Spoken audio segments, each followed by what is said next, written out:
Mental health and aviation, number one, really don't go together. We're not allowed to take medicines. Asking for help and seeing a psychologist was frowned upon as well and would get you grounded. So most of the time, we just didn't ask for help. My dad was a pilot in the military. My brother's a pilot. So I went in the same path. I joined at 21 in 2004 with the North Carolina National Guard, and I went to fly Apache helicopters. In the Apache, I went in 2009 to Iraq for a year, where I flew around most of southern Iraq. Other than that, I went and flew helicopters for the U.S. government for a while. Did a lot of stints in Afghanistan, moving people around. Spent years, I guess I was 17 years into my flying career before I asked for mental help. So between 10 combat deployments, other rotations, being gone from the family. On my 11th rotation into Egypt, which was a non-combat rotation, I had panic attacks, anxiety attacks.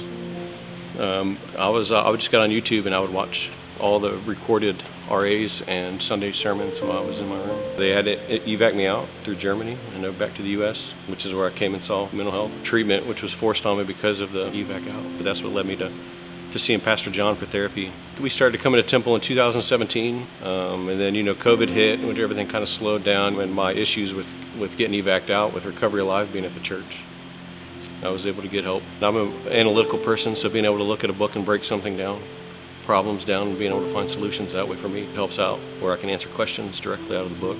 The churches that I grew up in were definitely not like that. I think some people have called those the country club style church versus the hospital type church. We're actually here to help people. I think there's a lot of veterans out there. They're going through anything from heavy PTSD, just anxiety, sleeplessness, suicidal ideation. A lot of them have been through heavy combat, getting shot at, losing friends, survivor's guilt, shame of their job and what they did or what they didn't do, killing people and having to deal with it, to people that didn't deploy and they were sexual assault victims or just poor treatment from their command, even while here in the U.S. Going into the therapy myself and going through the mental health treatment made me start reading a whole lot more into it. I know other people and programs from other guys that I've worked with in the military that have started stuff for mental health. If it was considered church, if they know about the stuff that they can offer, I think that historically, just evidence tells you that that's not how churches act. They don't have programs for veterans and mental health. They may have a veterans group that may just hang out and talk, but they don't really go into the aspect of digging down into kind of what's eating at them and what keeps them up.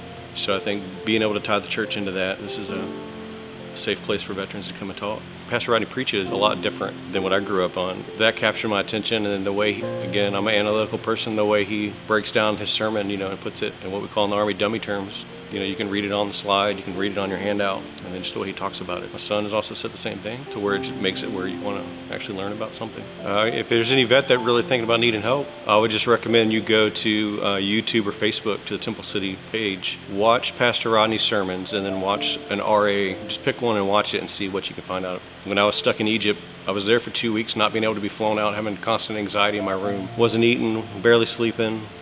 It just helped calm my mind to be able to watch, those videos and listen. So just go to the website, find something that you think is interesting in any topic, and just watch it. And I guarantee it'll change you.